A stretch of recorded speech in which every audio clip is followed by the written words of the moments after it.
Welcome दोस्तों आज की इस वीडियो में मैं आपको बताने वाला हूँ कि मतलब स्टार्टिंग से लेके 2013-14 तक कौन से मॉडल आते थे। इसमें दो ही मॉडल आते थे, CX और LX।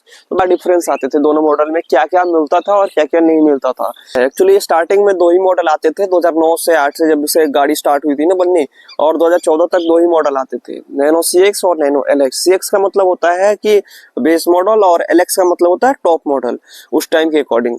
बहुत लोगों को लगता है जैसे LX, जैसे मारुति की LXi बेस मॉडल आती है, तो वैसे लोग समझते हैं कि LX इसका बेस मॉडल है, बट LX बेस मॉडल नहीं है, CX बेस मॉडल है। तो इसमें मैं डिफरेंस बता देता हूँ। सबसे पहला डिफरेंस है ये जो ब्लैक बम्पर है ना, ये आते थे CX में, यानी कि बेस मॉडल में ये ब्लैक बम्पर आते थे आगे और पीछे। और दूसरा डिफरेंस ये मिल जाता है, ये आपको फॉग लाइट दिख रहा होगा यहाँ पे, और ये इस साइड यहाँ पे ये फॉग लाइट उसमें नहीं आते थे। अभी मैं तीसरा डिफरेंस आपको बताता हूँ। पिछला बम्पर भी ब्लैक ही आता था, मैं आपको दिखाता हूँ। ये ब्लैक जैसे आगे दिखाया था वैसे ये भी ब्लैक आता था CX में, और LX में ऐसे ही आता था बॉडी कलर।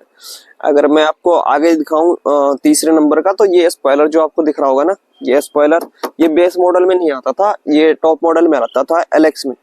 इस तरीके से आप देख सकते हो, ये है डिफरेंस। फोर्थ डिफरेंस मैं आपको बता दूं, स्टार्टिंग में तो किसी में भी ये ग्लव बॉक्स वगैरह ये जो बॉक्स आते हैं किसी में भी नहीं आते थे, बट 2013 के बाद से ये इसमें ये ग्लव बॉक्स आने लग गए थे, और टॉप मॉडल में यहाँ पे स्टूडियो भी मिल जाता था आपको, और CX में नहीं मिलता था। पहले किसी में भी नहीं मिलते थे, बाद में मिलने लग गए थे।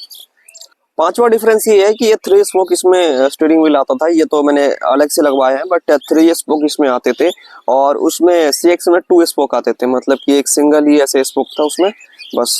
6 नंबर का जो इसमें डिफरेंस है ना, वो बहुत इंपॉर्टेंट है। ये जो ऐसे है ना आपको दिख रहे होंगे पावर विंडो, यहाँ पे ये पावर विंडो उसमें नहीं आता था। जो CX है ना, ये ओनली LX में आता था, और CX में आगे और पीछे मैनुअल विंडो आया करते थे। इसमें पीछे मैनुअल है, आप देख सकते हो यहाँ पे, और आगे यहाँ पे मैनुअल कुछ भी नहीं है, ये पावर से कंट्रोल होता है, पावर विंडो है। तो ये 6 नंबर का डिफरेंस है।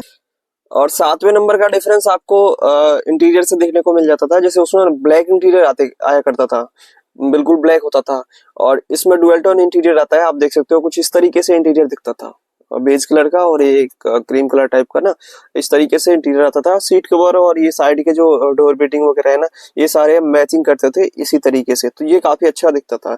और जो बेस मॉडल है वो इतना अच्छा नहीं दिखता था, वो ब्लैक ही दिखता था।